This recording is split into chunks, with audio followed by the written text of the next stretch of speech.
Lack of mobility and decision-making were the straws that broke the camel's back, with Kirk Cousins getting benched.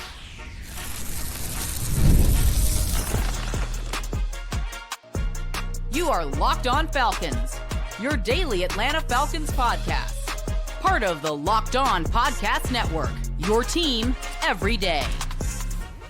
Welcome back, everyone, to another illustrious episode of the Locked On Falcons podcast, your daily Atlanta Falcons podcast, part of Locked On Sports Atlanta, your team every day. And today's episode is brought to you by PrizePicks. Go to prizepicks.com/LockedOnNFL and use code in all lowercase LockedOnNFL to win $50 instantly when you play $5. So if you don't know me, I'm your very humble host, Aaron Freeman, aka the Iron That Sharpens the Iron, aka Mr. AKA, and I've been covering the Atlanta Falcons for a very long time, almost 18 years, formerly at FalcFans.com, RIP, still going strong on this illustrious podcast. And I thank each and every one of you that goes strong with me as everydayers. That means you make this podcast your first listen each and every day. And all you have to do to become an everyday or subscribe or follow for free on YouTube or wherever you listen to podcasts to get the latest episode as soon as it is available. So today's episode is a All-22 review where I'll talk about the Week 15 win over the Raiders. We'll talk about Kirk Cousins' downfall, right, and some of the issues in that game, watching the film that led to Kirk Cousins being benched. We'll talk about the offensive line in the run game and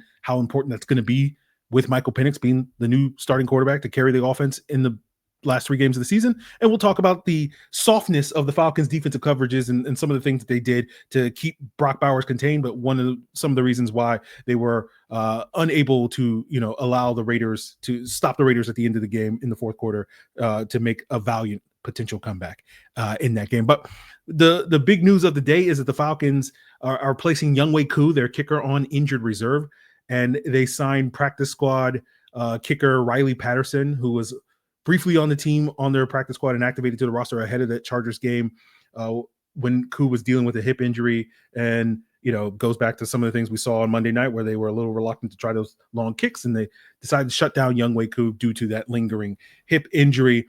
And so Patterson's back. He's going to replace him. Hopefully we don't get in an Italian Ice 2.0. More on that later. But obviously we're going to hope for Riley Patterson to kick well over these last 3 games. And I think he's kind of auditioning to potentially be that camp competition for Younghoe Koo next summer, where I think with Koo's struggles this season, it makes a lot of sense for the Falcons to bring in camp competition. We've seen Riley Patterson kick for a number of NFL teams. I think the Falcons are one of 7 teams he's played for in the last 4 years. He's been back and forth with the Lions and the Jaguars and the Browns a bunch, but the Patriots, and all that stuff. And so we'll see what Riley Patterson can do in this 3-game audition. And I want to stress the whole Giorgio Tavecchio thing, because I hope people learn the lessons from the Giorgio Tavecchio thing, because back in 2018, when Matt Bryant was dealing with some injuries, he missed 3 games. Tavecchio was picked up off the street, went 5 for 5 over those 3 games. And the Falcons basically were like, okay, we're moving off of Matt Bryant, who'd been very successful in Atlanta for the previous, 12 years. And at that time, it made a little bit more sense because Bryant was 43. And the Falcons were looking for that off-ramp at his advanced age. And they cut Matt Bryant in 2019. They had Tavecchio sort of enter camp as the de facto kicker. He's really struggled.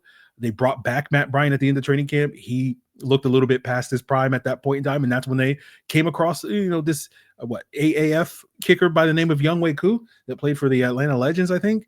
And obviously until this season, Koo has been one of the best kickers in the NFL. And so I hope the Falcons, should Riley Patterson, let's say, go 9 for 9 over these last 3 games, and I hope the fan base, which I know the fan base won't, learns the lessons from that previous incident where a similar circumstance happened. Koo's only going to be 30 at this point in time, so he's got a lot of good football left in his career. So I think this is really about camp competition, sort of going all in on Riley Patterson at this point. Should he play well, I think would be a very big risk, and hopefully they learn that lesson from what happened with Italian Ice, aka Giorgio Tavecchio. So let's get into the film from the Raiders game, talking about Kirk Cousins and what caused his downfall. And to me, it really kind of boils down to that interception he threw at the beginning of the third quarter, where we talked before about how the Falcons play calling basically got super conservative after that point because they didn't trust Kirk. And essentially the Falcons ran, Hank concepts where they had sort of a curl and a flat concept together. And, based off of the pre-snap look, they had it on both sides of the field. And so Kirk could have decided based off pre-snap which way he read it. And based off the pre-snap look, I think Kirk read it left to right, which I think was right based off of the pre-snap look. But then the Raiders rotated into a different coverage that would have made it easier if he had read it right to left instead, and that would have been an opening opportunity for him to hit Darnell Mooney on that particular play. But due to the interior pressure given up by Chris Lindstrom against Adam Butler, who also tipped the pass that wound up being interception, Kirk kind of forced that throw over the middle a beat late to Charlie Warner, and Robert Spillane was able to dive in front of him and get that interception. And that gets to kind of the heart of the issues with Kirk, not only the decision-making, which again, I think his decision-making was not the right decision, but I don't think it's like egregious based off of the pressure coming from him. But it gets to the heart of the issue with Kirk, which is that lack of mobility, right? Where a more mobile quarterback, instead of forcing that throw, slides away from the pressure, gets that second reaction off structure play, and maybe theoretically can get to the right answer. And I will say this for Kirk, in his final game in Atlanta, we talked before about how he's a statue in the pocket and he's maybe a 1 out of 10 from the mobility standpoint. I would argue that the Raiders game was probably his most mobile game, where he probably went from a 1 to a 2 out of 10 maybe, but obviously still not good enough. And so the question is going to be, will Michael Penix be an upgrade there? Now, pocket mobility was not necessarily a strength of Penix at Washington. Now, you watch his 2 playoff games last year against Texas and Michigan. It's a tale of 2 games, right? Against Texas, he was very good in terms of navigating that interior pressure from guys like Byron Murphy and Tavondre Sweat. And against Michigan, against Mason Graham and Kenneth Grant and Chris Jenkins and whoever else was in that game, he really struggled with that. And I think part of that was owed to Texas not really doing a whole lot disguising. Like most college defenses, they're not really big on disguise. It's kind of static pre-snap. And so Penix could consistently get to the right answer, and sort of just slide and then heave up a deep pass to his very talented wide receivers at Washington. And then Michigan, on the other hand, is much more of an NFL defense coached by Jesse Minter, now the DC with the Chargers. And they consistently disguised, and it was a little bit harder for Penix to get to the right answer. And also due to an injury that he suffered midway through that game, sort of missed those opportunities to sort of slide and move away from that pressure. So, to me, the Michigan game is maybe a little bit more predictive of what he's going to see in the NFL. So we'll have to sort of see. But I think, again, there's lots of reasons for optimism. Again, even if Michael Penix is just a 3 out of 10, and I think it's certainly debatable if he could be more than that when from a pocket mobility direction, that's a step in the right direction from what we have seen, and we'll see. And I think the good thing specifically in this Giants matchup is you don't have to worry about Dexter Lawrence, because if Dexter Lawrence was going to play in this game, this would be really tough for Michael Penix in this interior Falcons offensive line. We'll see how they handle the Giants. The following week against Washington, they have Daron Payne, they have Johnny Newton. So that's going to be probably a bigger challenge. So this game is going to be important to sort of indicate how much of an improvement this is going to be moving forward. So that will be something to keep an eye on, guys. We'll look at some of these plays in terms of Kirk Cousins' good mobility, bad mobility, good decision-making, bad decision-making on the extended All-22 review, which is available for the Locked On Falcons insiders. Link in the description below to join at joinsubtext.com/LockedOnFalcons, and you get a 14-day free trial, and then $4.99 a month thereafter. And not only do you get access to these extended All-22 reviews where you actually get to see the plays, me breaking down the plays that I'm talking about on the audio or video version of this podcast that you're checking out, you also get, my insights throughout the week. You already heard my thoughts on Younghoe Koo if you're a Locked On Falcons insider going on IR and some of these other roster moves, and as well as my thoughts live on game day and whatnot. So definitely worth your while to check that out, again, in the link in the description below. But let's move on talking more about this Raiders game and the Falcons' reliance on the run game due to the struggles of the passing game. And we'll talk a little bit more about how important it is for this offensive line to perform with this run game to help out Michael Penix in his first starts in the NFL. And we'll get into all of that as we continue today's Locked On Falcons All-22 review. Continue tackling the NFL action with FanDuel, America's #1 sports book, because right now new customers can bet $5 and get $150 in bonus bets if you win. And the FanDuel Sportsbook app is going to give you everything you need to place live bets on the NFL all in one place. So when you get that hunch in the middle of the game where you feel like, oh, Michaall Penix is about to throw another touchdown, well, go to the same page where you can check out the latest stats, live play-by-play, all on the same page to place your bets. And all you got to do is visit FanDuel.com to join today and check out, the line for this Falcons-Giants game. Which last I checked moved, in the Giants' favor by 1 point due to Michael Penix being elevated as a starter. Maybe that line will move a little bit more as the week goes on. So check it out at FanDuel.com. And again, you can get started with $150 in bonus bets if you win your first $5 bet. Never waste a hunch and make every moment more with FanDuel, an official sportsbook partner of the NFL. And guys, it is that time of year. The college football playoff is back, and with the newly expanded 12-team format, it's guaranteed to be bigger and better than ever, bringing you the hard-hitting and high-flying excitement that you love. TNT Sports coverage of the college football playoff begins December 21st, starting with the college football playoff kickoff show presented by AT&T at 11 a.m. Eastern. Leading into our first matchup, the Southern Methodist University Mustangs battling the Penn State Nittany Lions at noon. And then you have the Clemson Tigers looking to upset the Texas Longhorns in a showdown at 4 p.m. Eastern. Don't miss a moment of the action. Watch the college football playoff presented by Allstate live on TNT, True TV, TBS, and Max. So if you've been an everydayer of this podcast, you know that I tend to be a lot more critical of the Falcons offensive line than most people. Everydayers know. Part of that is due to what everydayers know, which is, the thing that really gets me hot and bothered when I think people are overrating average players, right? And I've often used this through the lens of what I call the 5-7-9 phenomenon. And what that is when you have like a 5 out of 10 player, which is basically an average player, I think there's a tendency among, Falcon fans, and I'm sure, not just Falcon fans are alone in this, but obviously I interact with Falcon fans on a daily basis. So I'm very familiar with this. But you have a 5 out of 10 player, and they talk about that player like he's a 7 out of 10 player, right? Nate Landman is a great example of that. And then when you have a legit 7 out of 10 player, you see those same people complaining about, well, he's not a 9 out of 10 player. And it's just like, all right, like, I get it. But when it comes to the Falcons offensive line, I wouldn't call them a 5 out of 10. I think they're more like a 6 out of 10. But I think they get talked about like they're an 8 out of 10. So, we'll call it the 6-8 whatever phenomenon. And I don't really think, being that 8 out of 10 offensive line is really backed up by film. Now, if you want to isolate it exclusively to their outside zone running scheme, yeah, they're probably 8 out of 10 at that. But pretty much anything else you want the offensive line to be, the grade goes down.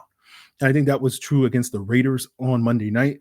And when it came to the Falcons run game having the success that they did, you did see some of the reasons why this outside zone run scheme works so well with his players, in part due to the second level blocking that they have with Chris Lindstrom, Caleb McGarry, and others doing an excellent job getting running backs like Bijan Robinson and Tyler Algier clean to that second level where those guys can really do damage when you get that up. That's kind of the point of the outside zone scheme, which is clearing out those cutback lanes and run lanes on the second level and whatnot.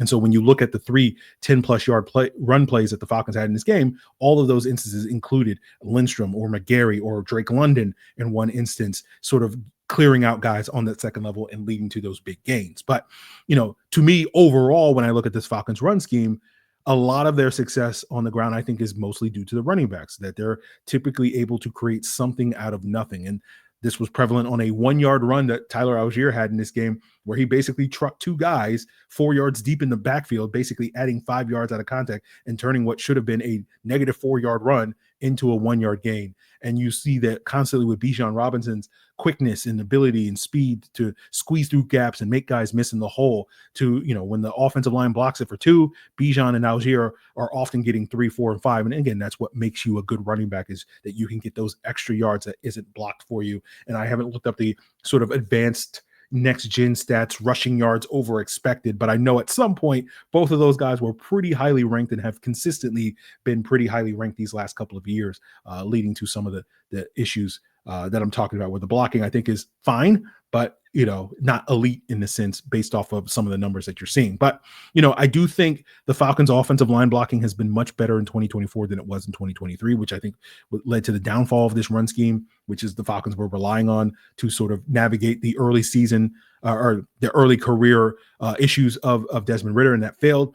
Part of that is due to I think the offensive line playing better this year than they did last year. The other part of that is, if you're an everydayer, the Parker Hesse agenda, which is based off of the idea that when you run an outside zone scheme, you need to have good perimeter blocking, especially from your tight ends. And Charlie Warner has, filled that Parker Hesse size hole in my heart.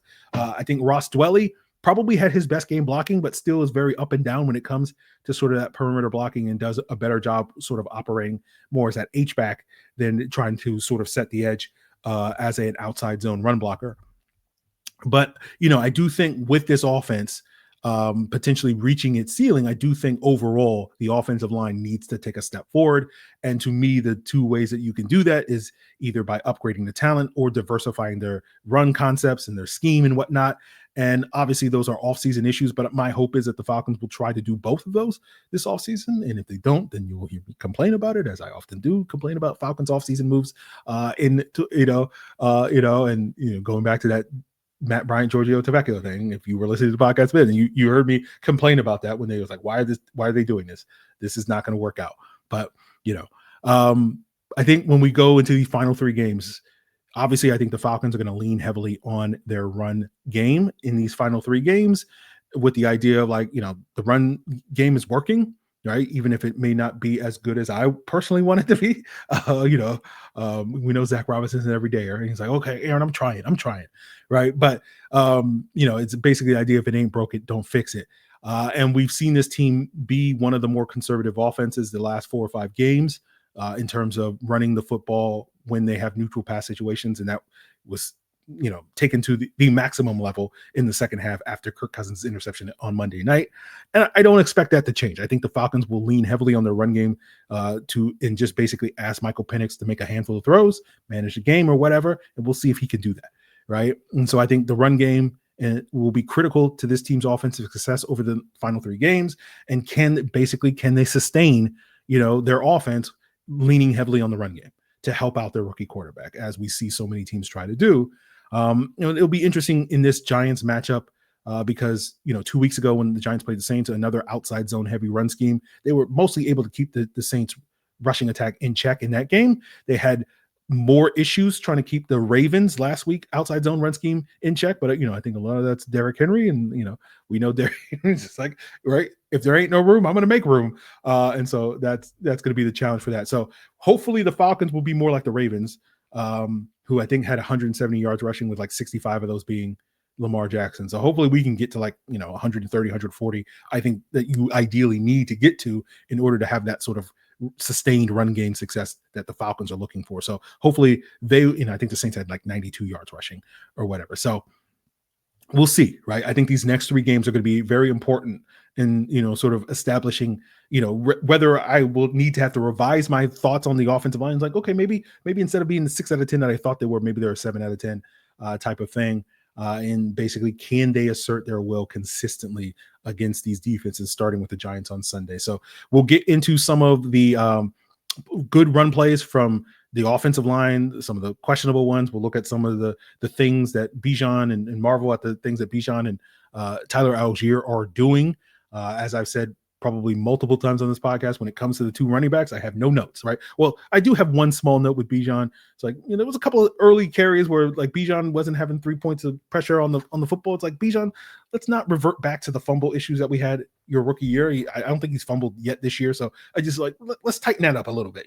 That's my only note on Bijan, but everything else, 99% of the way there, just improve that 1%. So no notes on those guys. We'll break that down on the extended All-22 review. Again, hit that link in the description if you are not currently a Locked On Falcons insider to get access to that. But we'll wrap up today's episode talking about the Falcons defense. And yes, I'm going to complain about the soft coverages that we saw at the end of this Raiders game. But let's also talk about, first, how this defense was successfully able to contain Brock Bowers in this game. And we'll do that to wrap up today's Locked On Falcons.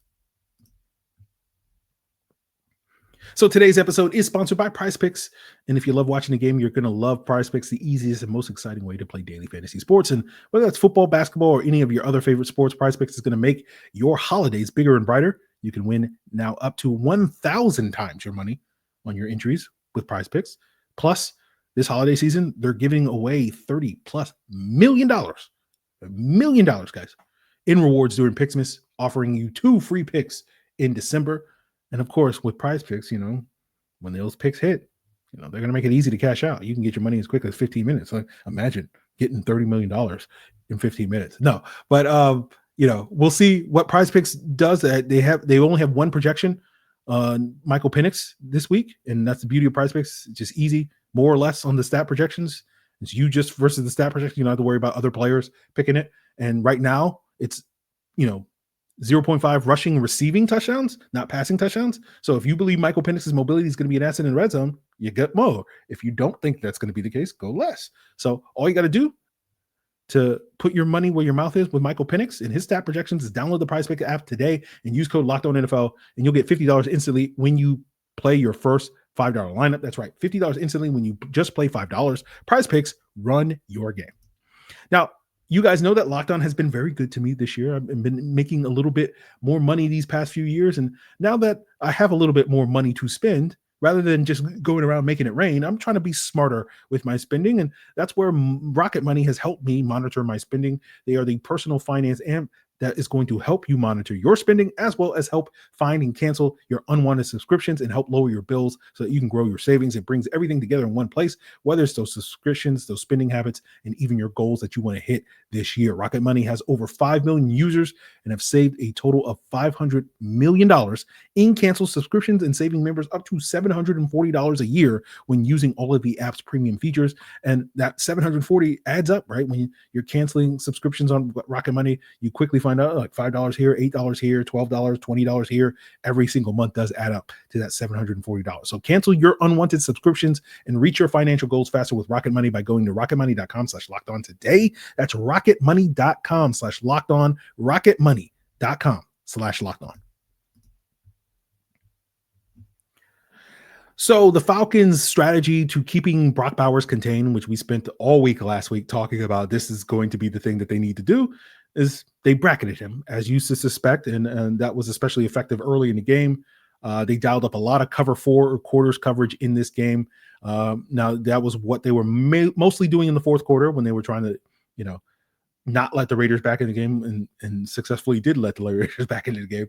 But even through the first 3.5 quarters, they played a lot of cover 4 in this game. It was about 41% of their coverages through the first 3.5 quarters, compared to their season average, based off my charting this year, was about 15%. So, the reason why that was effective is basically like, regardless of where Brock Bowers lines up on the field, and sometimes he's in the slot, sometimes he was in the backfield, sometimes he split out wide, all that stuff, in line, all that stuff.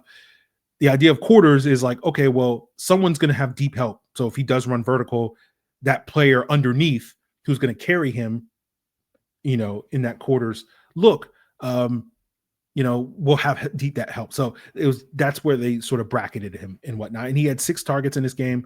I think all of them coming in the first half. 3 of them came when the Falcons were in man coverage. So basically when Desmond Ridder read man coverage, he was like, I'm throwing it to my guy. And fortunately for the Falcons, they were generally successful against those, in part due to Desmond Ridder not being able to hit those throws when he was trying to throw it to his guys. 2 of those 3 passes, I think, were off target. Another one came in zone where they had Kevin King. He broke up that pass to Bowers, and I think it was Jesse Bates was the safety that had that deep help to help bracket Bowers on that situation. And that strategy worked really well because the Raiders don't have that big time outside threat that could make the Falcons pay for putting all this attention on Brock Bowers, right? It would have been a different animal if Devontae Adams was still on this Raiders team. And Jacoby Myers, is their top outside threat.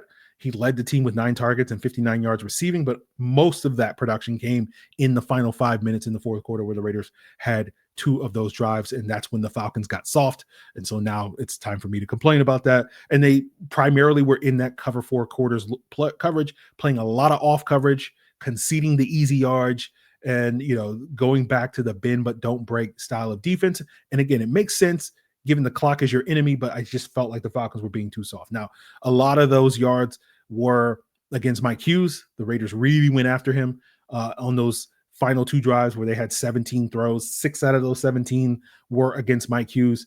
They also picked on J.D. Bertrand on those plays. He struggled, giving up 4 catches on those 2 final drives, all to Amir Abdullah. The 2 times he was in man coverage on those 2 drives came on critical 3rd and 4th downs, and Abdullah beat him both times. They mostly avoided A.J. Terrell in this game. He did give up 1 big catch to Jacoby Myers at the end to sort of set up, I think, the final 2 or 3 plays. But he was only targeted 3 times in this game. And, he was basically getting that CB1 treatment of just like, we don't have a guy that can beat A.J. Terrell, so we'll just put our best options, Myers and others against their number 2. And again, that indicates, what we've discussed before, coming out of the bye week, which is, the need for the Falcons to upgrade that CB2. Mike Hughes, I think, has done an admirable job, but he's not a long-term answer. I don't think Clark Phillips is a long-term answer. And I think with JD Bertrand's struggles, it continues to reiterate how important Troy Anderson is to making this defense go, just to have that guy that can, run with an Amir Abdullah, who's, I think a very underrated third down running back in this league and has been for a very long time.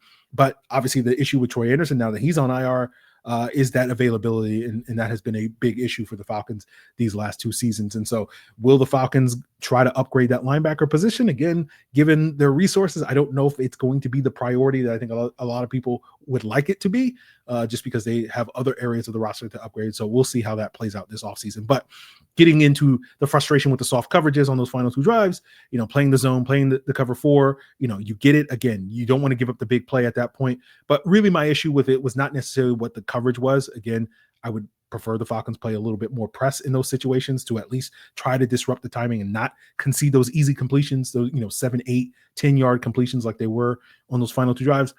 But my bigger beef was the rushing 3. Right. And it's not because rushing 3 is a bad thing. The Falcons have had a lot of success in recent weeks rushing 3, and they had a lot of success early in this game rushing 3.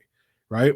I think, prior to those last 2 drives, so through 3.5 quarters, there were 8 times where the Falcons rushed 3, and the Raiders were only successful in 2 of those plays. Right. Now, a lot of their success came where the Falcons would play their Ruby dime defense, right? Dime with the 6 DBs, Ruby being that they would have 3 down linemen and 2 linebackers on the field. That second linebacker, in addition to Caden Ellis, being JD Bertrand for the most part in this game. And they would basically show pressure by putting all 5 of those guys on the line of scrimmage. So it looks like they're all coming, but then they would drop 2 of those guys out and only rush 3. Right. Usually it was the linebackers that drop out.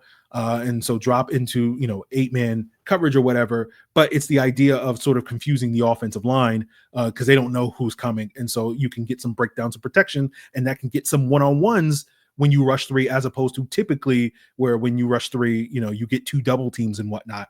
And so that's a way that the Falcons have been very effective getting some sacks rushing 3, where a number of their sacks over the last 3 weeks were, again, Falcons have had the best pass rush in the NFL. 3, if you just isolate weeks 13, 14, and 15, right? We're elite guys. But that's been, to me, a big part of their key to success. And in those final 2 drives, they rushed 3 10 times, again, out of 17 plays. But they showed that pressure, that putting 5 guys on the line of scrimmage only 1 time out of those 10 times. And again, to be fair, somewhat to Jimmy Lake, some of that was owed to the fact that the Raiders got into no huddle in those situations, right? And defenses tend to be much more vanilla when they're facing no huddle, right? But there were at least 3 instances on those final 10 plays where there was no huddle, and the Falcons did have an opportunity to at least show pressure, even if you're not going to necessarily bring pressure, to try to enhance that 3-man rush. And so that, to me, is where my frustration is, where I just felt like the Falcons got very soft, played that bend but don't break style. We've talked about it all season long, especially prior to the bye week, of how that's sort of contributing to the Falcons' defensive struggles. And to sort of see that quote unquote regression, to me, was what was so frustrating about those last 2 drives. And it goes back to Jarvis Davis's out of pocket statement last week, ahead of this Raiders game, talking about it's impossible for the Falcons to lose. If you missed that episode on the Atlanta Sports Party on Locked On Sports Atlanta. But to be fair to Jarvis, his caveat was, he said that in the context, it's impossible for the Falcons to lose if Jimmy Lake continues to be this aggressive play caller that he has been coming out of the bye. So to be fair to Jarvis, he was tempting fate. He was 100% accurate with his statement.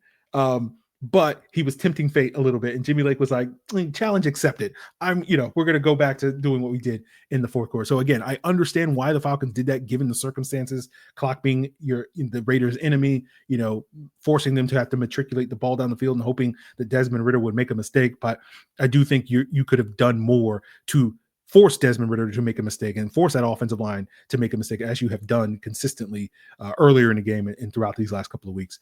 So hopefully that lesson is learned, right? Today's is about learning the lessons from previous mistakes. Italian ice at the kicking situation, and Jimmy Lake being soft and bend but don't break. But we'll look at some of that stuff on the extended All-22 review. So again, check that out in the link in the description below by becoming a Locked On Falcons insider at joinsubtext.com/LockedOnFalcons. And of course, our next episode is going to be a crossover Thursday. We'll be previewing what Michael Penix is going to do to be the Lisan Al-Gaib, the savior of this Atlanta Falcons team in this Week 16 Giants matchup. And that's all for you guys on Locked On Falcons. Continue to make us your first listen by checking us out on YouTube or wherever you listen to podcasts. And of course, check out Locked On Giants to get preview of what's going on with them. Are they tanking? Whatever, all that stuff, as well as Locked On NFL. It's all part of Locked On Podcast Network, your team every day.